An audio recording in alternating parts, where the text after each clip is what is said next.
ನಮ್ಮ ತಂದೆ ನನಗೆ ಚಿಕ್ಕ ವಯಸ್ಸಿನಲ್ಲಿ ಹೇಳ್ತಾ ಇದ್ನ ನಾನು ಅರ್ಥ ಮಾಡ್ಕೊತಿರ್ಲಿಲ್ಲ, ಫಾಲೋ ಮಾಡ್ತಾ ಇರಲಿಲ್ಲ. ಇವತ್ತು ನನಗೆ ನಮ್ಮ ತಂದೆ ಹೇಳ್ತಿದ್ದೆಲ್ಲ ಸರಿ ಅನಿಸುತ್ತೆ. ಅವ್ರು ಹೇಳ್ತಿದ್ದು ಫಾಲೋನು ಮಾಡ್ತೀನಿ. But what is the use? ತುಂಬ ಲೇಟಾಗಿ ನನಗೆ ರಿಯಲೈಸ್ ಆಗಿರೋದು ಜೀವನದಲ್ಲಿ. ಈಗ ಒಂದು 2 ವರ್ಷದಿಂದ ಇರಬೇಕು. ನಾನು ಐ ಲವ್ ಮೈ ಫಾದರ್. ನಾನು ದಿನ ಹೋಗಿ ಫೋಟೋಗೆ ಇದು ಮಾಡಿ, ಅಪ್ಪ ನನ್ನ ಕ್ಷಮಿಸಪ್ಪ, ನೀನು ನನಗೆ ಒಳ್ಳೇದನ್ನೇ ಎಲ್ಲ ಹೇಳಿದೆ, ಆದರೆ ನಾನು ಅದನ್ನು ತಿರಸ್ಕಾರ ಮಾಡಿ ನನ್ನ ಜೀವನ ನಾನು ಹಾಳು ಮಾಡಿಕೊಂಡೆ ಅಂತ ಇವತ್ತಂತೀನಿ. ನೀನು ಕೆಟ್ಟದಕ್ಕೋಸ್ಕರ ಹೇಳಿಲ್ಲ, ಮಗ ಚೆನ್ನಾಗಿರಲಿ ಅನ್ನೋ ಉದ್ದೇಶದಿಂದನೇ ನೀನೆಲ್ಲ ಒಳ್ಳೇದೇ ಹೇಳಿದ್ದು ಪ್ರತಿಯೊಂದು. ನೀನು ಯಾವುದು ನನ್ನ ಮೇಲೆ ದ್ವೇಷ ಇಲ್ಲ, ಏನಿಲ್ಲ, ನಿನಗೆ ಪ್ರೀತಿನೇ ಇತ್ತು, ನಾನು ಅರ್ಥ ಮಾಡ್ಕೊಳ್ಳಿಲ್ಲ, ನನ್ನ ಕರ್ಮ ಅದು ಅಂತ ನಾನು ಬರ್ತೀನಿ. ಈಗ ಹಾಳಾದೆ ಅಂದರೆ ಅದೇ ಸೈಟ್ ತಗೊಳ್ಳಿಲ್ಲ, ಆ ಕಾಲದಲ್ಲಿ ಮನೆ ಕಟ್ಟಲಿಲ್ಲ, ಇಲ್ಲ ಒಂದು ಹೆವಿ ಅಮೌಂಟು ಉಳಿಸ್ಲಿಲ್ಲ, ಎಲ್ಲ ಕೆರೆಯ ನೀರನ್ನು ಕೆರೆಗೆ ಚೆಲ್ಲಿ, ಕೆರೆಯ ನೀರೇನು ಕಣ್ಣೀರನ್ನು ಕೆರೆಗೆ ಚೆಲ್ಲಿದ್ದೀನಿ ನಾನು. ಬರೀ ಕೆರೆ ನೀರಲ್ಲ, ಕಣ್ಣೀರನ್ನು ಚೆಲ್ಲಿದ್ದೀನಿ ಕೆರೆಗೆ.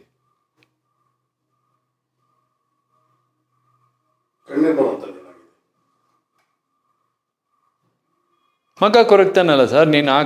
ನನ್ನ ಮಗ ಫಾರಿನ್ಗೆ ಹೋಗಿ ಓದಬೇಕಿತ್ತು, MS. 25 ಲಕ್ಷ ಏನೋ ಬೇಕಿತ್ತಷ್ಟೇ. ನಮ್ಮ ಹತ್ರ ಇದೆ ಅಂತ ತೋರ್ಸೋದಷ್ಟೇ.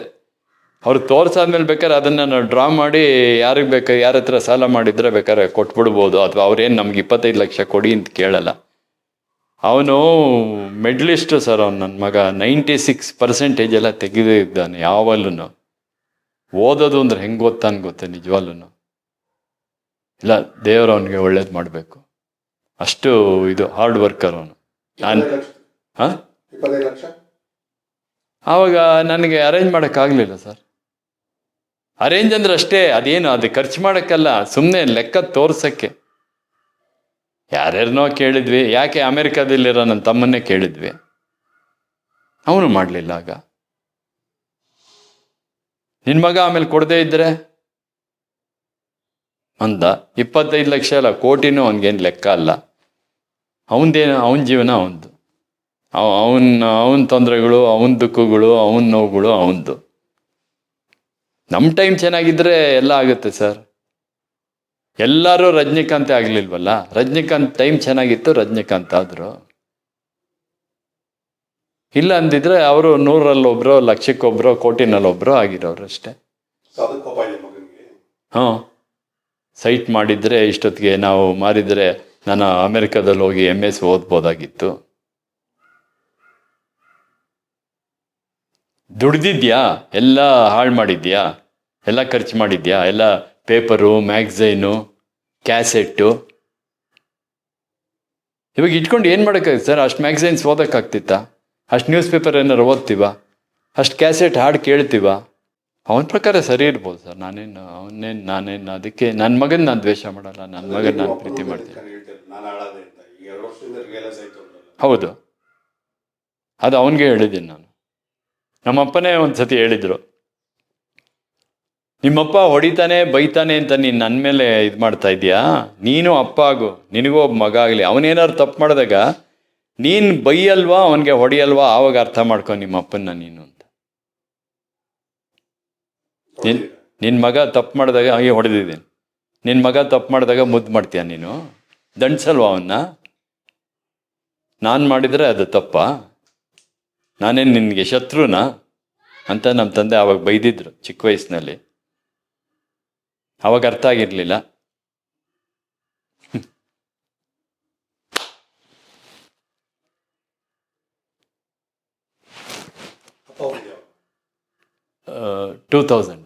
ಜನವರಿನಲ್ಲಿ. ಮೊಮ್ಮಕ್ಕಳು ಎಲ್ಲ ಈಚೆ ಬಂದ್ರಪ್ಪ. ರೋಡ್ ಎಂಡಿಗೆ ಹಿಂಗೆ ತಿರ್ಕೋಬೇಕು, ಅಲ್ಲಿ ಹಿಂಗೆ ಟಾಟಾ ಮಾಡಿದ್ರು. ಯಾವತ್ತೂ ಬಂದವರಲ್ಲ. ನನ್ನ ಹೆಂಡತಿಗೆ ಹೇಳಿದೆ, ಇದೇ ಕೊನೆ ಅಂತ ಕಾಣಿಸುತ್ತೆ ಕಣೆ ಅಂದೆ. ಅದೇ ಮಾತು ನಿಜ ಆಯಿತು. ನೆಕ್ಸ್ಟ್ ಅಡ್ಮಿಟ್ ಆಗಿದ್ರು, ಸ್ಟ್ರೋಕ್ ಆಗಿ. ಆಮೇಲೆ ನಾನು ಬಂದೆ, ನನ್ನ ಹೆಂಡತಿ ಬ್ರದರ್ ಬಂದಿದ್ರು, ಯಾರಾದರೂ ಒಬ್ಬರನ್ನ ಒಳಗೆ ಬಿಡ್ತೀವಿ ಅಂದರು. ಸರಿ, ನಾನು ಹೆಂಗಿದ್ರು ನೋಡ್ಕೊಳಕ್ಕೆ ಇಲ್ಲೇ ಇರ್ತೀನಲ್ಲ, ನೀವು ಹೋಗಿ ಅಂತ ಅವ್ರನ್ನ ಕಳಿಸ್ದೆ. ಅವರು ಬಿಟ್ಟು ನೋಡಿ ಎಲ್ಲ ಒಂದು ಸ್ವಲ್ಪ ಒಂಚೂರು ಇತ್ತು. ನಾನು ಒಳಗೆ ಹೋಗುವಷ್ಟೊತ್ತಿಗೆ ಅವ್ರು ಕೋಮಾಗೆ ಹೋಗ್ಬಿಟ್ರು. ಒಂದು 6 ದಿವಸನೋ ಏನೋ ನೋಡಿಕೊಂಡೆ. ಜನವರಿನಲ್ಲಿ ಅದೇ ಈ ಸಂಕ್ರಾಂತಿ ಬಂದ ಮೇಲೆ, ಅದು ಪುಣ್ಯಕಾಲ ಅದರಲ್ಲಿ. 74 ವಯಸ್ಸಿಗೆ ನಿಮಗೆ 72ನೇ ವಯಸ್ಸಿಗೆ ನೀವು ಯಾಕಂದ್ರೆ ರಿಪೀಟ್ ಮಾಡ್ತೀನಿ ತಪ್ಪು ಮಾಡಿದೆ. ಬುದ್ಧಿ ಬಂತು. ಯಾವಾಗ ನನ್ನ ಮಗ ನನ್ನ ದ್ವೇಷ ಮಾಡಿ ಎಲ್ಲ ಮಾಡ್ದ, ನಾನು ನಮ್ಮ ಅಪ್ಪನ ಮಾಡಿದ್ದೆ, ನನ್ನ ಮಗ ಮಾಡ್ತಾ ಇದ್ದಾನೆ, ಈ ನಾನು ಅವಾಗ ತಪ್ಪು ಮಾಡಿದೆ, ಈಗ ಇವನು ತಪ್ಪು ಮಾಡ್ತಾ ಇದ್ದಾನೆ, ಅದೆಲ್ಲ ತಪ್ಪು. ನಮ್ಮಪ್ಪ ಹೇಳಿದ್ದೇನು, ಪುರೋಹಿತ ಆಗಿದ್ರೆ ಏನು ನನ್ನ ಜೀವನ ಏನು ಹಾಳಾಗ್ತಿರ್ಲಿಲ್ವಲ್ಲ, ಇಲ್ಲ ಸ್ವಾಮೀಜಿ ಆಗಿದ್ರು ಏನೂ ಹಾಳಾಗ್ತಾ ಇರಲಿಲ್ಲ, ಸನ್ಯಾಸಿ ಆಗಿದ್ರು ಏನೂ ಹಾಳಾಗ್ತಾ ಇರಲಿಲ್ಲ, ಮಠಾಧೀಶ ಆಗಿದ್ರು ಏನೂ ಹಾಳಾಗ್ತಾ ಇರಲಿಲ್ಲ. ಆಧ್ಯಾತ್ಮಿಕ ದಾರಿನಲ್ಲಿ ಒಂದು ನೆಮ್ಮದಿಯಾಗಿ ದೇವರಿಗೆ ನಮಗೆ ಒಂದು ನೇರ ಸಂಪರ್ಕ ಇರೋದು, ಯಾವ ವಿಧವಾದ ಒಂದು ಮೋಹ ಅದು ಇದು ಇರ್ತಾ ಇರಲಿಲ್ಲ, ದುಡ್ಡು ಅಂತಸ್ತು ಆಸ್ತಿ ಅಂತೆಲ್ಲ ಏನೂ ಇರ್ತಾ ಇರಲಿಲ್ಲ. ವೈರಾಗ್ಯ ಜೀವನ ನಡೆಸ್ಕೊಂಡು ಸಂಸಾರದಲ್ಲಿ ಇದ್ರೂ ತೃಪ್ತಿ ಪಟ್ಕೊಂಡು ಇರ್ತಾ ಇದ್ವಿ. ಇವಾಗ ಎಲ್ಲಿ ತೃಪ್ತಿನೂ ಇಲ್ಲ, ಮನಃಶಾಂತಿನೂ ಇಲ್ಲ. ಪುಟ್ಟಣ್ಣವ್ರಿಗೆ ಅದೇ ಹೇಳಿದ್ದೆ, ನೀನು ಯಾಕಪ್ಪ ಆ್ಯಕ್ಟ್ ಮಾಡಬೇಕು, ಅಶೋಕ್ ಹೋಟ್ಲಲ್ಲಿ ಚೆನ್ನಾಗಿ ಕೆಲಸ ಮಾಡ್ತಾ ಇದ್ದಲ್ಲ, ಒಳ್ಳೆ ಸ್ಯಾಲ್ರಿ ಎಲ್ಲ ಅಂದಿರ್ತಾರೆ, ನನಗೆ ಮನಃಶಾಂತಿ ಬೇಕು ಅಂತ. ಮನಃಶಾಂತಿ ಬೇಕಾದ್ರೆ ಇಲ್ಲಿ ಯಾಕೆಯ ಬಂದೆ ನೀನು? ಇಲ್ಲಿ ಇರೋರೆಲ್ಲ ಮನಃಶಾಂತಿ ಕಳ್ಕೊತಾ ಇದೀವಿ ಹೊರತು ಇಲ್ಲಿ ಯಾರು ಪಡ್ಕೊತಾ ಇಲ್ಲ. ಇಲ್ಲಿ ಇದು ಮನಃಶಾಂತಿ ಕಳ್ಕೊಳ್ಳೋ ಜಾಗ. ಇಲ್ಲಿ ಹಾಗಾದ್ರೆ ಬರಬೇಡ, ನಾನು ನಿನಗೆ ಕೊಡಲ್ಲ ಅವಕಾಶನ. ಮನಃಶಾಂತಿ ಬೇಕಾದ್ರೆ ಆಶ್ರಮಕ್ಕೆ, ದೇವಸ್ಥಾನಕ್ಕೆ, ಮಠಕ್ಕೆ, ನಿಮ್ಮ ಅಪ್ಪ ಹೇಳ್ತಿದ್ರಲ್ಲ ಆ ಜಾಗಗಳಿಗೆ ಹೋಗು, ಅಲ್ಲಿ ಮನಃಶಾಂತಿ ಸಿಗೋದು. ಇಲ್ಲಿ ಇರೋದನ್ನೆಲ್ಲ ಕಳ್ಕೊತೀವಿ ನಾವು, ಇಲ್ಲಿ ಯಾಕೆ ಬರ್ತೀಯ ನೀನು? ಅದೇನೋ ಹೇಳ್ತಾರಲ್ಲ, ഇരുಳು ಕಂಡ ಬಾವಿಗೆ ಹಗಲು ಬೀಳೋದು ಅಂತ. ಆ ಕೆಲಸ ಯಾಕೆ ಮಾಡ್ತೀಯ ನೀನು? ಬೇಡ ಬೇಡ, ನನಗೆ ಗೊತ್ತಿಲ್ಲ. ನಿನ್ನ ಮನಃಶಾಂತಿಗೋಸ್ಕರ ನೀನು ಸಿನಿಮಾ ಆ್ಯಕ್ಟರ್ ಆಗಬೇಕು ಅಂದರೆ ಖಂಡಿತ ನಾನು ನಿನ್ನ ಎಂಕರೇಜ್ ಮಾಡಲ್ಲ, ಪ್ರೋತ್ಸಾಹ ಮಾಡಲ್ಲ. ನಿನ್ನ ಪಾಡಿಗೆ ನೀನು ಚೆನ್ನಾಗಿ ನೀನು ದುಡಿತಾ ಇದೆಯಾ, ಒಳ್ಳೆ ಉದ್ಯೋಗ, ಒಳ್ಳೆ ಜಾಗದಲ್ಲಿದೆಯಾ, ಕೆಲಸ ಚೆನ್ನಾಗಿ ಒಳ್ಳೆ ಹೆಸರು ತೊಗೊಂಡಿದ್ಯಾ ಕೆಲಸದಲ್ಲಿ, ಅಲ್ಲಿ ಉದ್ಧಾರ ಆಗು ನೀನು ಅಂತ. ಉದಯ್ ಜಾದವ್ರಿಗೂ ಅದೇ ಹೇಳಿದರು, ಪ್ರೊಫೆಸರ್ ಉದಯ್ ಜಾದವ್, ನೀನು ಮೆಜಿಷಿಯನ್ ಆಗೇ ಬದುಕಪ್ಪ, ನೀನು ಚೆನ್ನಾಗಿ ದುಡಿತೀಯ, ಕೋಟಿ ದುಡಿತೀಯ, ಅದನ್ನೆಲ್ಲ ಬಿಟ್ಬಿಟ್ಟು ಈ ಫೀಲ್ಡ್ಗೆ ಬರ್ತೀನಿ ಅಂದರೆ ನಾನು ನಿನಗೆ ಬಾ ಅಂತ ಕರೆಯೋದಿಲ್ಲ, ಬರಬೇಡ ಅಂತಲೇ ನಿನಗೆ ಹೇಳ್ತಾ ಇದ್ದೀನಿ. ಬೇಕಾದ್ರೆ ನಿನ್ನ ಆಸೆಗೋಸ್ಕರ ರಂಗನಾಯಕಿನಲ್ಲಿ ಒಂದು ಮೆಜಿಷಿಯನ್ ಆಗಿ ಒಂದು ಪಾತ್ರ ಕ್ರಿಯೇಟ್ ಮಾಡಿ ನಿನಗೋಸ್ಕರ ಜಾದೂಗಾರಾಗಿ ಒಂದು ಪಾತ್ರ ಕೊಡ್ತೀನಿ, ಅದಾದಮೇಲೆ ಆಸೆ ಬಿಟ್ಬಿಡು, ಇಟ್ಕೋಬೇಡ ಅಂತ ಅವ್ನಿಗೆ ಹೇಳಿದ. ಅವ್ನ ಬುದ್ಧಿ ಕಲಿತ ಅವನು ಸಿನಿಮಾ ಲೈನಲ್ಲಿ ಮುಂದುವರಿಲಿಲ್ಲ, ರಂಗನಾಯಕಿನಲ್ಲೇ ಮಾಡಲಿಲ್ಲ, ಅಷ್ಟು ಬುದ್ಧಿವಂತ ಅವನು ಉದ್ಧಾರ ಆದ. ಅವನು ಕೋಟಿ ಬೇಕಾದಂಗೆ ದುಡ್ದ. ಪ್ರೊಫೆಸರ್ ಉದಯ್ ಜಾದವ್.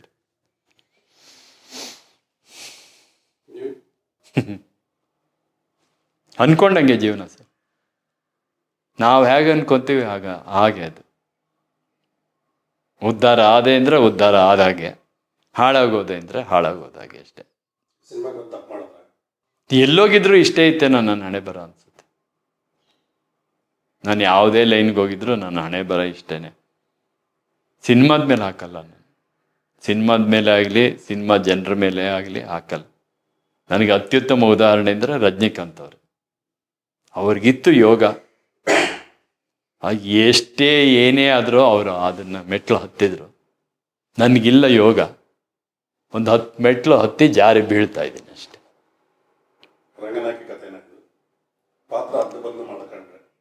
ಅಲ್ಲ, ಅರ್ಥ ಆಯ್ತು ನನಗೆ. ಹೌದು, ಅವಳು ಇನ್ನೊಂದ್ಸತಿ ಹೋಗಿ ಸ್ಟೇಜ್ ಮೇಲೆ ಹೋಗದೆ ಇದ್ರೆ ಅವಳ ಜೀವನ ಹಂಗಾಗ್ತಿರ್ಲಿಲ್ಲ. ಗಂಡನಿಗೆ ಇಷ್ಟ ಇಲ್ಲ ಅಂತ ಗೊತ್ತಾದ್ಮೇಲೆ ಅವಳು ಅವತ್ತು ಪಾತ್ರ ಮಾಡದೇ ಇದ್ದಿದ್ರೆ ಚೆನ್ನಾಗೇ ಇರೋಳು. ಒಳ್ಳೆ ಗಂಡ, ಒಳ್ಳೆ ಮಗ, ಒಳ್ಳೆ ಯಾವುದಕ್ಕೂ ಕೊರತೆ ಇಲ್ಲ. ಅಲ್ಲ, ಅದಕ್ಕೆ ಹೇಳಿದ್ನಲ್ಲ, ಅದು ಎಲ್ಲೋಗಿದ್ರು ನನ್ನ ಹಣೆ ಬರ ಹೀಗೆ ಇತ್ತು ಅಂತ. ಅದು ಸಿನಿಮಾದಿಂದಲೇ ಆಯಿತು ಅಂತ ಹೇಳೋದು ಯಾಕೋ ಸರಿ ಅಂತ ಅನ್ನಿಸ್ತಾ ಇಲ್ಲ. ನಾನು ಕಟ್ಕೊಂಡಿದ್ದು ಹಾಳಾಗಿದ್ದು ಅಂತ ತಿಳ್ಕೊಂಡು, ನನ್ನ ಕಟ್ಕೊಂಡಿದ್ದು. ಇನ್ಯಾರನ್ನೇ ಕಟ್ಕೊಂಡಿದ್ರು ಉದ್ಧಾರ ಆಗ್ತಿದ್ರಂತೆ, ಅದು ಅವರೇ ಹೇಳೋದು. ಅಲ್ಲ ಅಂತ ನಾನು ಅನ್ಕೊತೀನಿ, ಹೌದು ಅಂತ ಅವರು ಸಾಧಿಸ್ತಾರೆ. ನಿನ್ಗೆ ಇನ್ಯಾರು ಇಷ್ಟು ಒಳ್ಳೆ ಗಂಡ ಸಿಗ್ತಿರ್ಲಿಲ್ಲ ಕಣೆ ಅಂತ ನಾನು ಹೇಳ್ತೀನಿ. ಇಷ್ಟು ಪ್ರೀತಿ ಮಾಡೋ ಗಂಡ ಸಿಗ್ತಿಲ್ಲ. ನಿಮ್ಮ ಅಕ್ಕಿಷ್ಟು ಪ್ರೀತಿ ತೊಗೊಂಡು ನಾನೇನು ಮಾಡ್ಕೊಳ್ಳಿ? ಪ್ರೀತಿ ತೊಗೊಂಡೋಗಿ ನಾನು ಹಾಲು, ಕಾಫಿ ಪುಡಿ, ಸಕ್ಕರೆ ತರೋಕ್ಕಾಗತ್ತಾ ಅಂಗಡಿಯಿಂದ? ನಮ್ಮ ಯಜಮಾನ್ರು ಪ್ರೀತಿ ಕೊಟ್ಟಿದ್ದಾರೆ, ದುಡ್ಡು ಕೊಟ್ಟಿಲ್ಲ ಅಂತ ಹೇಳ್ಬಿಟ್ಟು ಬರೋಕ್ಕಾಗತ್ತಾ? ಹೋಗ್ರಿ, ಮಾತಾಡಬೇಡಿ, ಬಂದರು ಏನೋ ಹೇಳೋಕ್ಕೆ ಅಂತ.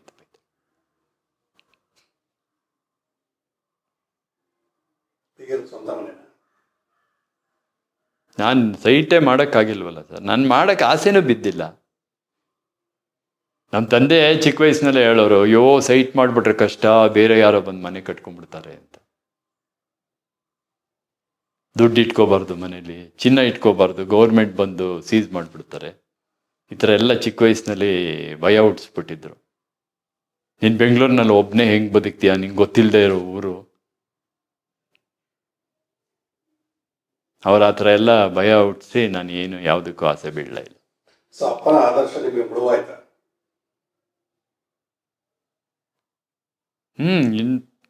ಬೇರೆ ಯಾರಾದರೂ ಇನ್ಯಾರಾದರೂ ಸ್ವಲ್ಪ ತಲೆ ಒಳ್ಳೇದು ತುಂಬಿದ್ರೆ ಒಳ್ಳೇದೇ ಆಗ್ತಿತ್ತೇನೋ ಅಷ್ಟೇ. ನಮ್ಮ ಅಪ್ಪ ಅಲ್ಲದೆ ಎಲ್ಲರೂ ಹೇಳೋರು, ನೀನು ದುಡ್ದಿದ್ದೆಲ್ಲ ನನ್ನ ಹತ್ರ ಕೊಡು, ನಾವೇನೋ ಮಾಡ್ತೀವಿ, ನಾವೇನೋ ಮುಂದಕ್ಕೆ ಏನು ಅಂತ ಹೇಳ್ತಾ ಇರಲಿಲ್ಲ.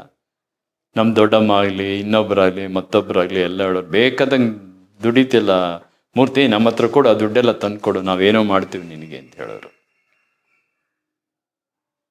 ಅದೇನು ಮಾಡ್ತಿದ್ರು ಆ ದೇವ್ರಿಗೆ ಗೊತ್ತು.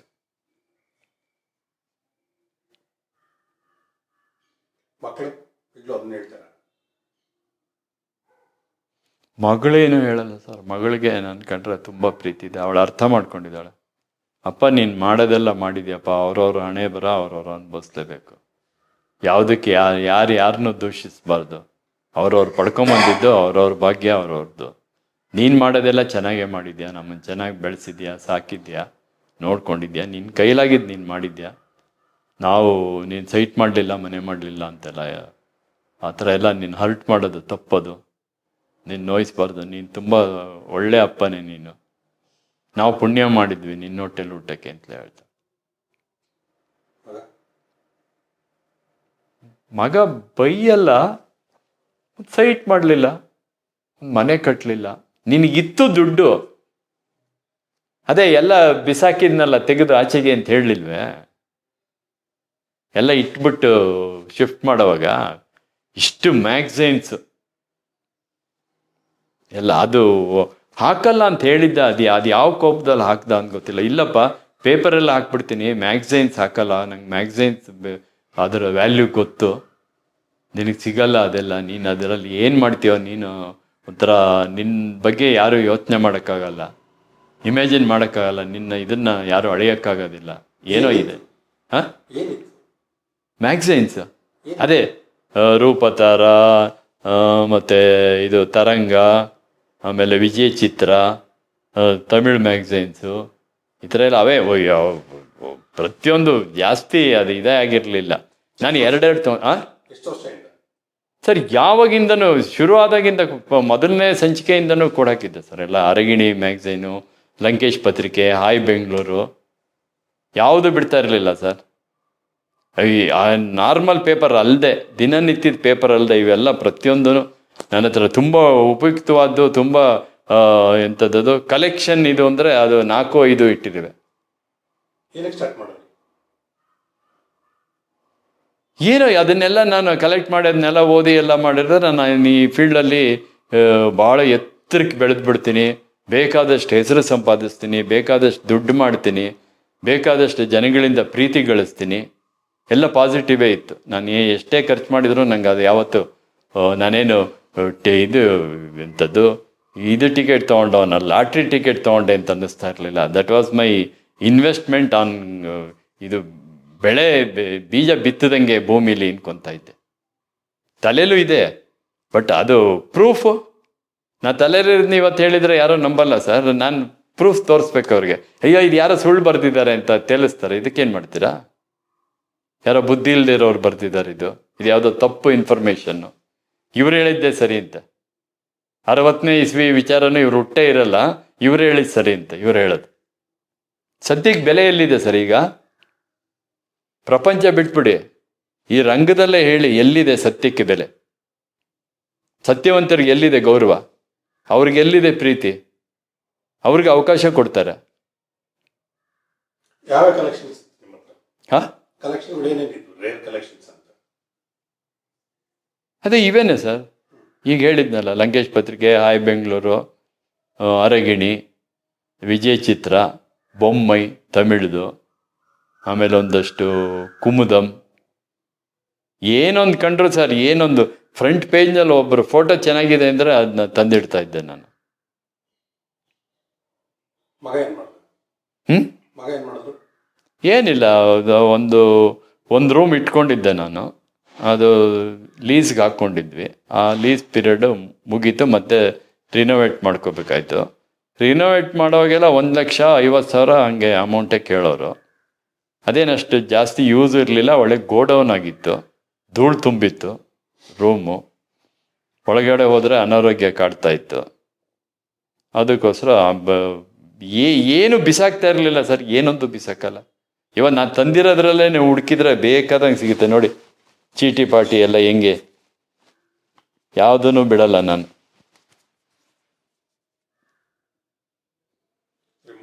ಹಾಂ,